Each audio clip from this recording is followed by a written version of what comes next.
pinuntahan nga natin ang Pacific View din. At pinuntahan din natin ang huling barangay ng Dingalan, Aurora. At naglakad din tayo sa hanging bridge ng Dingalan. At pinuntahan din natin tong Malasiargao na vibes dito sa may Dingalan. At sinilip din natin ang view dito sa may butas na bato. At nag-stay dito sa maayos at malinis na accommodation dito sa Pacific Bay. Maraming naging ganap sa part 1 and 2 and 3. At ngayon, oras na para magtampisaw sa dagat ng Dingalan. Atras! Ano ba ang chinelas ko? Ayun, save the world. 6 AM na nang magising kami. Good morning. Morning, Noy.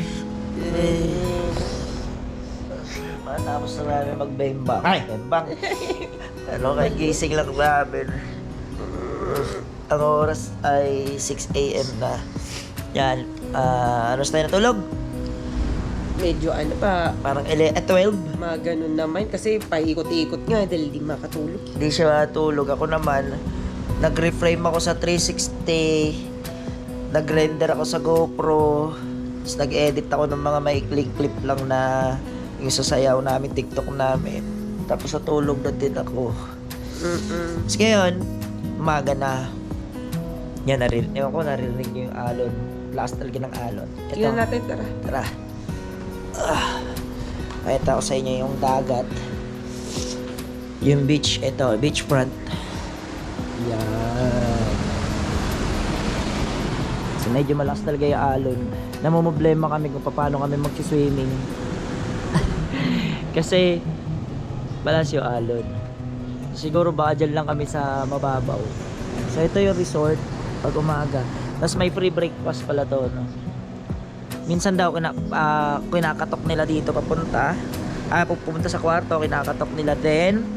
Kukunin yung order. Or ikaw yung pupunta dun sa may pavilion nila. Tapos bibigay mo orders, ihahatid nila din sa kwarto. Or pwedeng doon ka kumain, di ba, Main? Yes po. Ganon. Punta tayo ng mind. So tayo, pupunta na lang tayo dun para makakain na ng breakfast. Right? Tara na, mind. Wow, ganda ng away ko.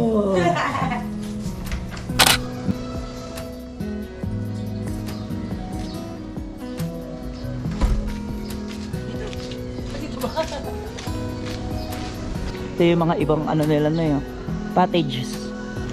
So day 2 namin dito sa Dingalan. Ayan.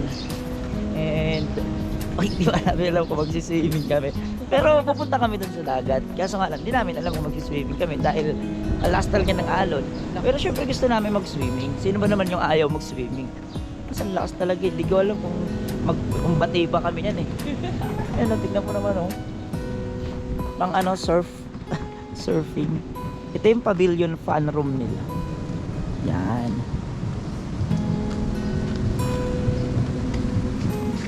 Dito order ng food for breakfast. Then ihahatid ata or pwede kayo ditong kumain. Ganda dito kasi may mga upuan sila. Kasi ito yung pool. Oy, ito Roy Donya. Nantok pa ako, mind. Ha? Nanto ka pa? Donya oh. Ang kulit mo nun. Hopefully pag pumunta kayo dito may tubig na siya. Kasi parang pinipinturahan lang. Kagaya na ito is napinturahan na yung ibang part. Ito lang yung tira. So ito wala pa talaga. So hopefully pagpunta nyo dito may pintura na. Para may pintura na, may tubig. Para pagka hindi nyo kaya doon, dito kayo. Uy. Ay, good morning. Ito na yung breakfast. Yes, sir. Wow. Morning, madam. Morning po. Pang malaglag. Thank you po. Thank you po. Salamat. Salamat Thank you din. po. Wow. Wow. Taray. Oh, ito siya. Dito na in-order lang namin yan. Tapos hinatid nila. So, syempre, para aesthetic tignan, dito kami kakain sa labas. Yan. Wait lang man yung mga gamit. Wait. Okay, kanina pa nakikita yun. Yan. So, medyo para aesthetic tignan, di ba? So, ito yung breakfast namin. Yan, tocino, egg. Yan. So, kakain lang muna kami. Siyempre, coffee. Ang sarap talagang kumain kapag ka nasa harapan mo ay dagat at kasabay mong kumain yung taong mahal mo. Ito talaga yung kailangan nyo kapag ka puro kayo trabaho, puro kayo stress, puro kayo isip sa buhay. Huwag nyo titipirin yung sarili nyo lalo na kapag ka ikaka-refresh ng utak nyo. At hindi naman malaking gastos ang gagastusin nyo dito. Yung kinakain namin na yan, ikasama na yan sa babayaran namin kasi free breakfast dito. At after nya namin kumain, nagpahinga lang ng saglit tapos eto, diretso na kami sa dagat. Bam, bam, bam. Naliligo daw si Miss Alvin. Oh my God. Lakas sa alon, no? What a wave! Grabe yung alon, parang ano, kakainin ka ng buo. Alam mo naman, may phobia sa mga kakapanood na ito. Kung napanood nyo yung lumubog yung bangka, may phobia pa ako sa alon saka sa bangka. Tignan mo naman yan, no? Baka hanggang paa lang kami. Ay, ang lamig, punyemas. Ang lamig! Ang lamig, mine. Pwede na maglabaw. Ay, utang ina ng bus. Hala ka na. Atras. Ano mo ang chinelas ko? Ayun. Save the world. Ayun, ang laki. Amot yan dito. Oh. Ano eh? Hindi tayo mapunta. Wala.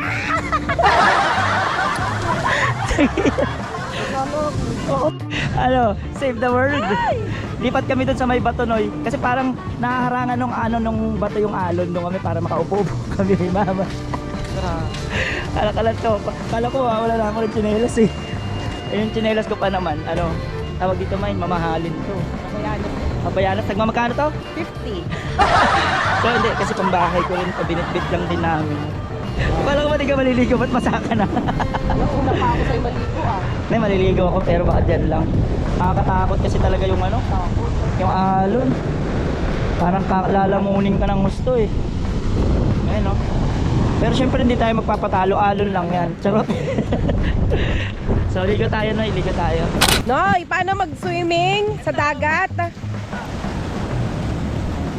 Ganito mapagkaganda yung kalakas yung alon. Ganito mag-swimming. Ganito tama pag-swimming para sa Paano?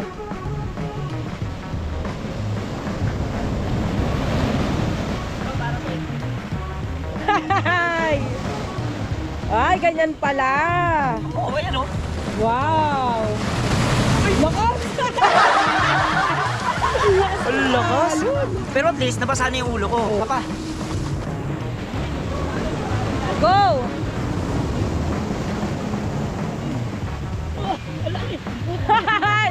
May malunod ka, May. Yay.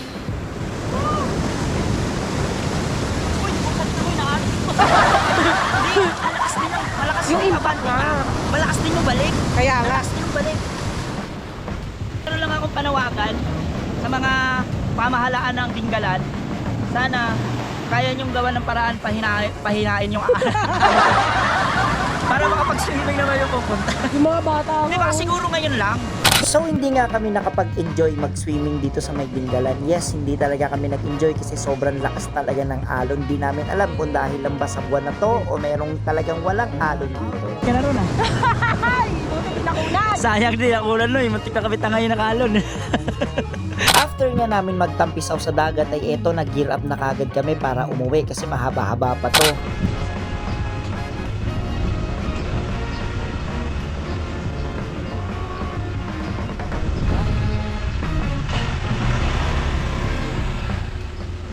What is up noy? So yun, naka-check out na kami.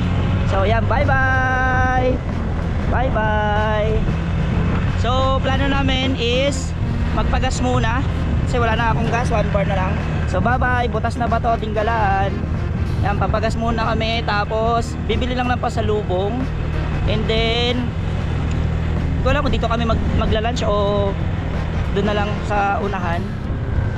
So dito kasi may pasalubong naman na bilihan dito banda, kaya doon sa unahan samahan nyo kami mamili ng pasalubong. Tapos mamaya ilalagay namin yung total kung magkano yung ginastos namin. Alright na, nandito na tayo sa bilihan ng ano, ng pasalubong. So after lang ng tulay dito andun na si Miss Alvin. dyan. Janelas Pasalubong, Dingalan, Aurora. So mapultang na tayo dito sa Power, ano to? Power B. Sagarin mo boss ha. Masarap kasi pag sinasagad eh. 270 pesos. And 270 pesos yung ating full tank. So hanggang San Jose del Monte, Bulacan na to. So meron tayong 4 hours and 43 minutes with 150 kilometers. Magbabago pa yan kasi sa DRT ulit tayo dadaan para iwas traffic sa El Deponso at saka sa San Rafael, Bulacan. Ang ginastos kabuuan namin ay dito ay yung una namin ang gas ay 260. Tapos ang food ay 220 yung nagpansit kabagang kami. Tapos yung tour guide papunta doon sa may Pacific View Deck 420 kasama yung entrance. Tapos naggas ulit kami ng dalawang 65 na bote-bote 130. Yes. Tapos kumain kami nung gabi 120. Tapos yung hotel pala ay 25. So tapos 270 na gas ngayon. So all in all ang ginastos namin ay 3,920. So not bad na. Pinaka-budgeted na yon. Pinakamura na ginawa namin yun. Hindi na kami kumain sa masarap na kainan. So yan, as of now, hanggang dito na lang muna yung vlog namin. So hopefully, next ride ay masamahan nyo kami. Alright? So ingat and ride safe.